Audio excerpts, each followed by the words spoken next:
Buenas noches, mi nombre es Daniela Telles, estoy estudiando una tecnología en diseño gráfico, publicitario y hoy les traigo una presentación acerca del paisaje. La definición es que un paisaje aparece como una evocación pictórica, como una postal o como una fotografía. También se puede entender como una extensión de terreno que se ve desde un sitio. Este término es diferente en varios campos de estudio, aunque en todos casos se tiene en cuenta el observador y el objeto. El significado científico. Desde la geomorfología, el paisaje se utiliza para describir cualidades de una porción de tierra, y desde la ecología, el paisaje está marcado por las huellas de las actividades humanas. A partir de estas se entiende que éste aparece y existe cuando el hombre se apropia de él para adaptarlo según sus necesidades. El paisaje total.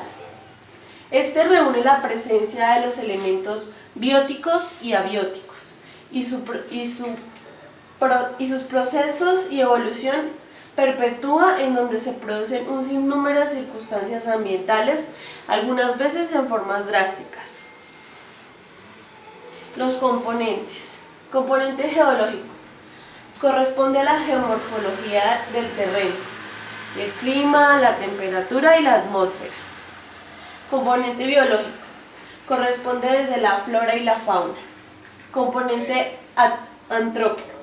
Corresponde al hombre y su intervención en el medio ambiente. Las dinámicas.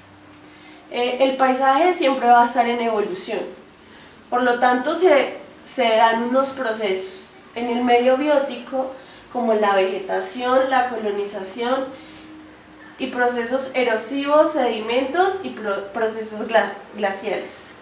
Los procesos atrópicos como talas, transformación de usos de suelo y la instalación de infraestructuras. El paisaje urbano.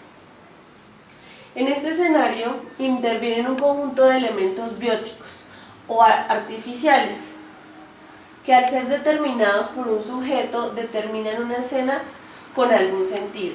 Por lo general son las ciudades.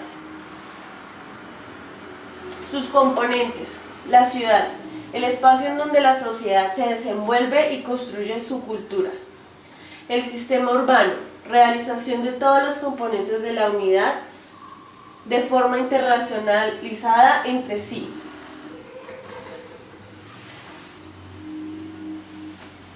El sistema urbano regional, el área central, los conectores o las vías, los nodos, que son los parques, las tiendas, las iglesias, el intersticio instantáneo, que son las zonas verdes, las plazoletas.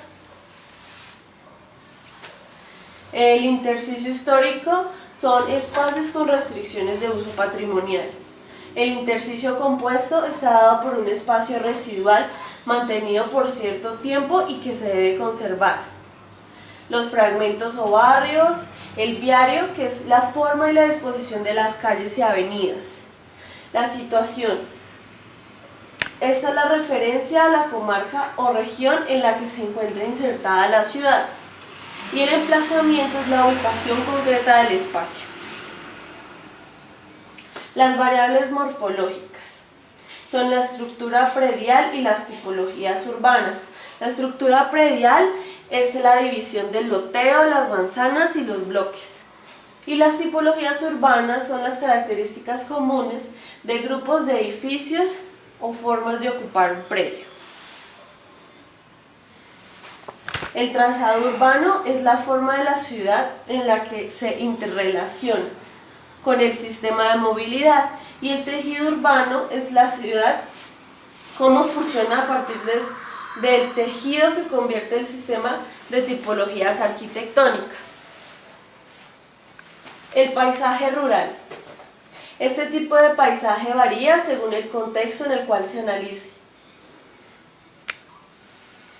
Por lo tanto, también tiene características básicas. Sus factores son el clima, el relieve y el suelo. El clima es donde se dan y corresponden muchos cultivos que tienen diferentes características, depende de los alimentos, del grano. El relieve es la agricultura, se tiende a localizar en los valles y zonas llanas.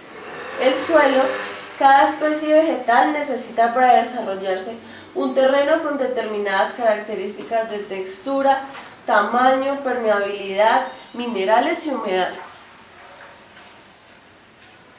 Los elementos, la morfología agraria y las parcelas. La morfología agraria está dada por el aspecto físico que define un paisaje en unidades de ocupación o actividad económica y se conforman por parcelas. Son las unidades de producción más básicas, generalmente dadas por el cultivo. El hábitat rural, el hábitat concentrado y el hábitat disperso. El régimen de propiedad es la propiedad individual que pertenece a cada persona y la propiedad colectiva que es característica en regiones que son tribus o tierras conjuntas. Los sistemas de cultivos, el policultivo, el monocultivo, los cultivos intensivos y los cultivos extensivos. El policultivo consiste en cultivar en el mismo espacio agrícola varias especies vegetales. El monocultivo es un espacio de un solo producto. Los cultivos extensivos buscan el máximo aprovechamiento de la superficie agrícola. Y los cultivos extensivos no explotan la parcela en su totalidad. Tipos de agricultura de subsistencia. La agricultura itinerante es la forma de explotación agrícola más antigua y está dada por la forma tradicional de tecnificación de la explotación de la tierra con fines agrícolas. La agricultura extensiva de secano se practica en zonas de clima tropical seco con dos estaciones, una seca y otra húmeda. Muchas gracias.